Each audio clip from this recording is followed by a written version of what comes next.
가스를 뿌려서 애들이 다 미쳤어요. 근데 역시나 흑마음이 있었던 거야. 이 이사와의 놈들이 Yes, 사람들을 Just- 다 이용해 먹고 있었어요. welcome. 그러니까 뻔한 내용이잖아요.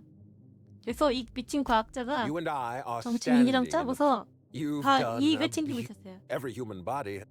My queen is Your Highness. 감히 나를 속여?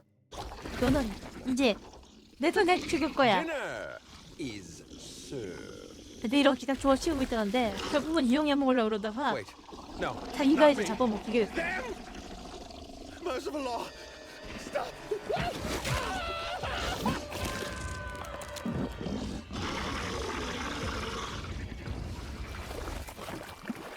얘를 죽이고 내가 할게. 죽어라. 죽어라. 맥진 맛에. 죽어라.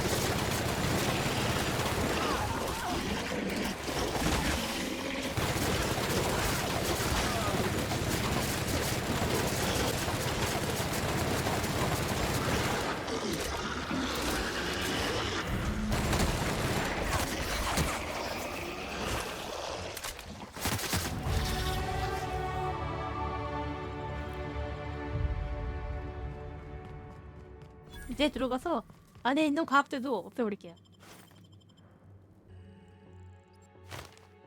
저 몸에 기생충이 있잖아. 저 기생충이 이제 사람들을 이상하게 만드는 거야. Well, no, I suppose. 얘 쫓아낼게요. Return fire!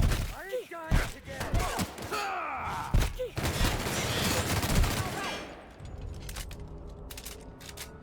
그래서 알고 봤더니 그 박사 하나만 착한 놈이었어요.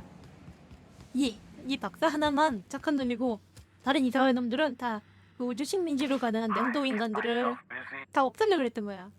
근데 얘 하나만 그 식민지로 가는 사람들을 살리려고 그랬대요.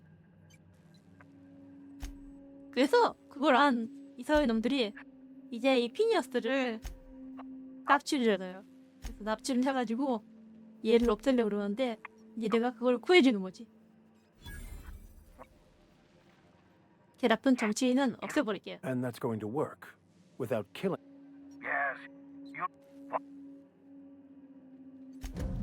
내 놈이 너무 뻔해서 뭐 안 봐도 비디오에 Well, look 이놈이 who 그 it 나쁜 is. 놈이야. I'll be damned. 그러니까 이 나쁜 놈은 없애버릴게요. Keep talking. And the. Oh, I would go. When you go off and get yourself. My word, it's a what?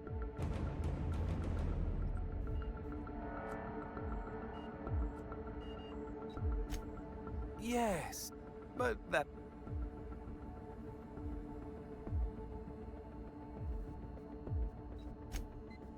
Oh yes, go on. Wait, I don't know what happened. Let me ask you. I believe we. I'm making.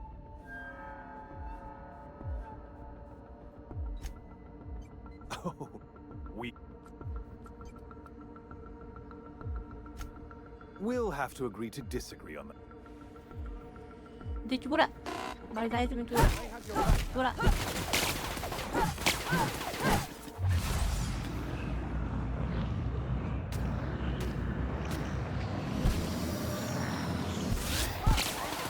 Why won't you just die?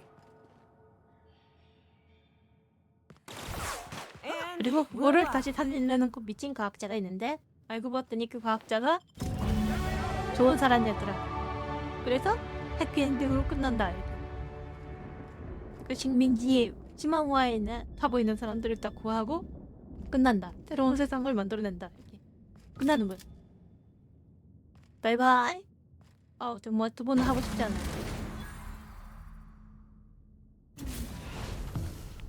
You don't know how glad I am to see you. You did the right thing. Akande was a monster. Her death was much deserved and long overdue. And you lunatic, you brought... I'm all right, thanks to you. Akande, you've broken the boards. You and I. I would like nothing more than to... Earth has gone dark. 2 years ago, So we've got to make do on our own. You're quite right. Earth is only an idea to... I don't want to imagine what'll happen. We're in serious trouble. Yes, we do. We must begin the revival. We're going to... You won't hear a... We can't save Hal. We are not a colony and...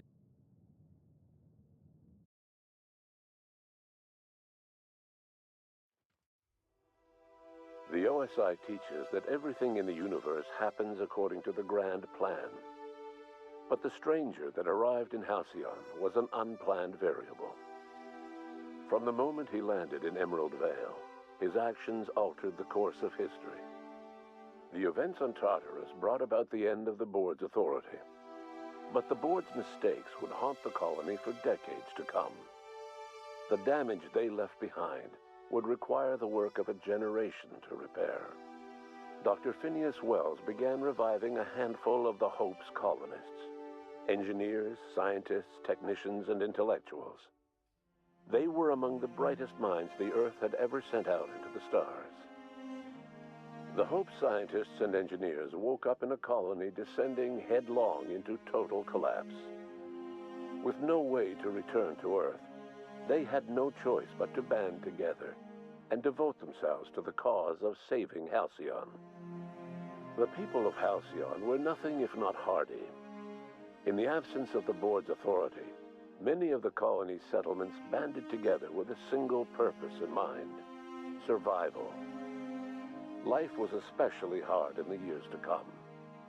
Some towns dissolved by attrition and starvation, but most of them found a way to carry on. In the years to come, Halcyon was forced to reckon with its newfound freedom. The board was gone, and for better or worse, the colony was responsible for its own destiny.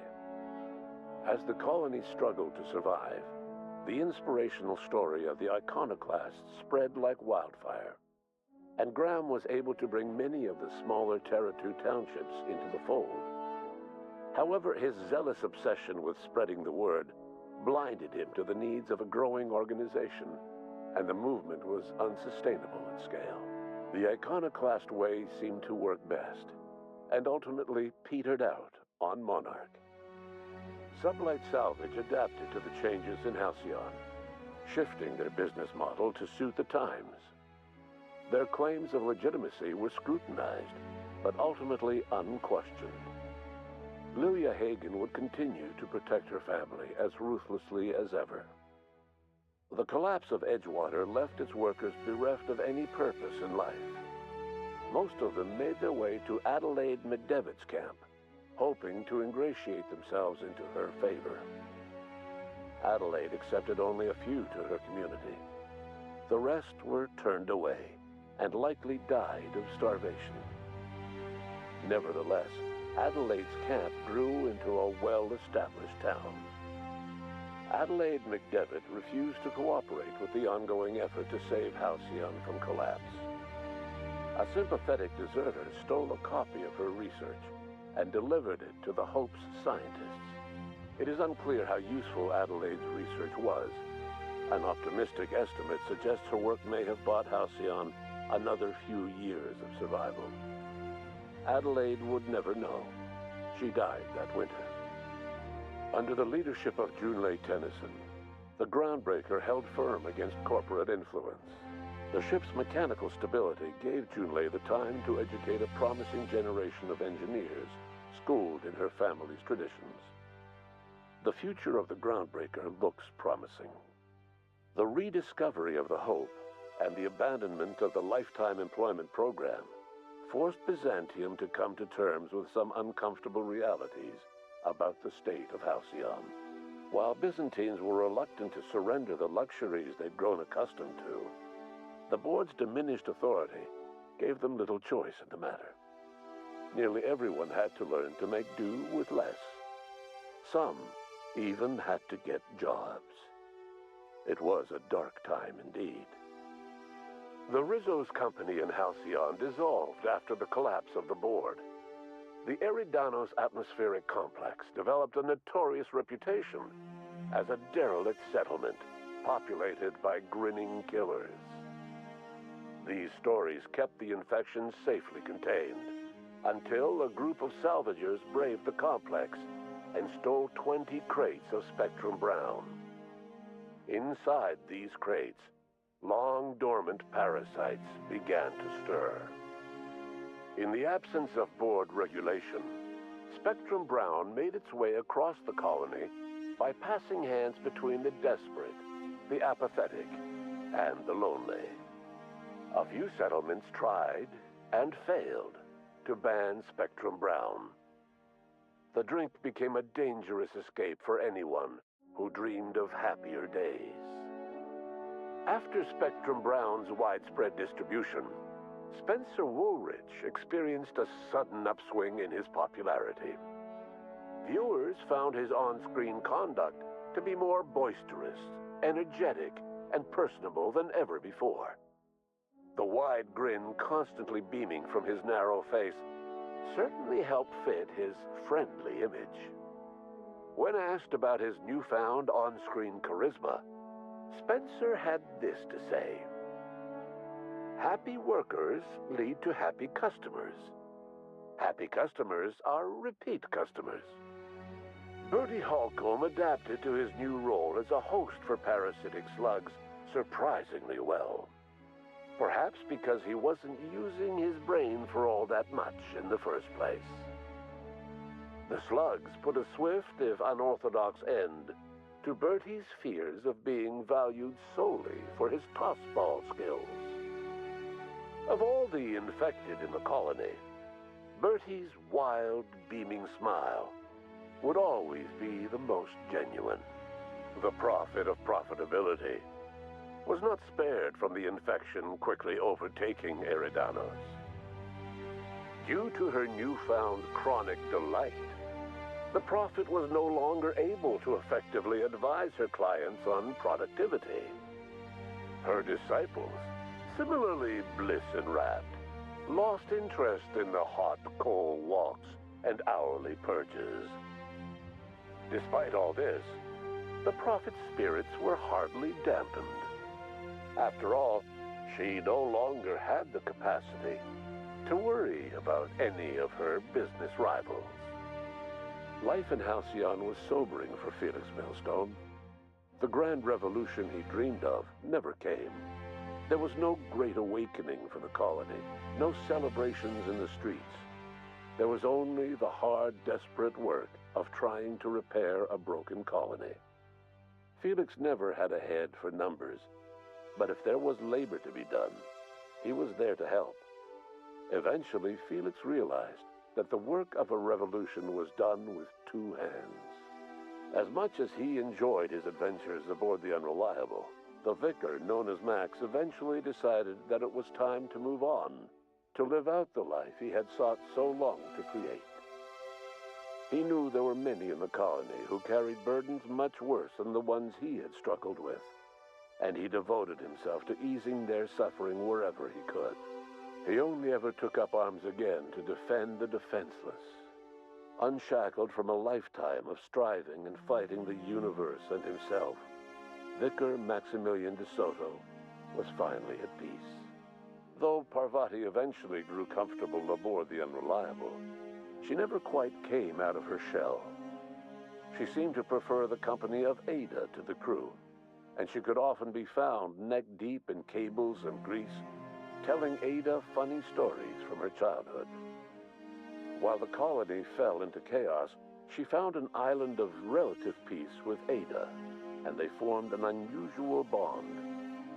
She decided to remain aboard the Unreliable permanently as its chief and sole engineer. Nyoka returned to Monarch to take another crack at making a permanent life for herself. She formed the Charon Group, a mercenary outfit of ragtag survivalists and wilderness experts.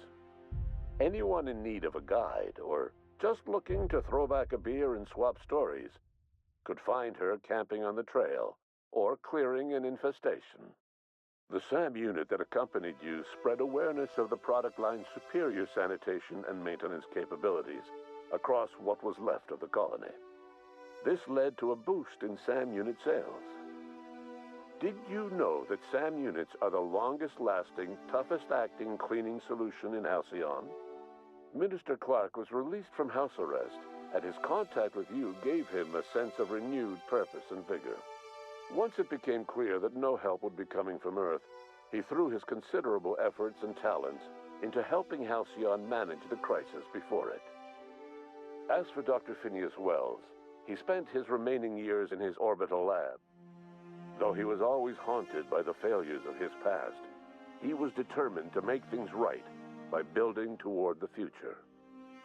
Dr. Wells was able to revive many more scientists and engineers than he first expected, thanks to the additional batch of chemicals you stole from the ministry. Wells never forgot about the human lives that were lost in acquiring these chemicals.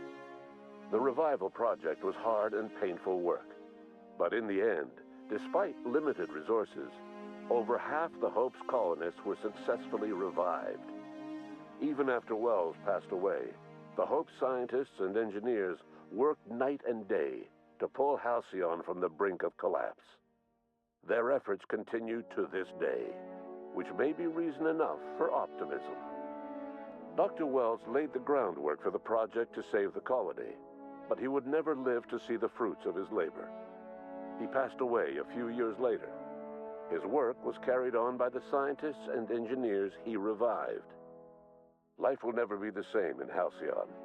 It is widely agreed that the colony has a chance of stabilizing within a generation, owing to the hard work and determination of the surviving colonists.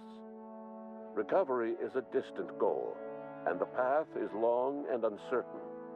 But the people of Halcyon carry on, determined as ever. And what about you, the unplanned variable in the history of Halcyon? You brought an end to the chaos on Tartarus and proved yourself the most capable leader left in the colony. You administered the colony in your own image. With the old power of the board destroyed, a new government of Halcyon rose with you at its center. With your steady hand, you guided Halcyon through the turbulent years that were to follow, and helped ensure the survival of the colony until the end of your days. No one knows what's happened to Earth, and no one knows what the future has in store for Halcyon. All we know for certain is this: the name of the Unreliable and that of its intrepid captain will remain the subject of countless stories for years to come.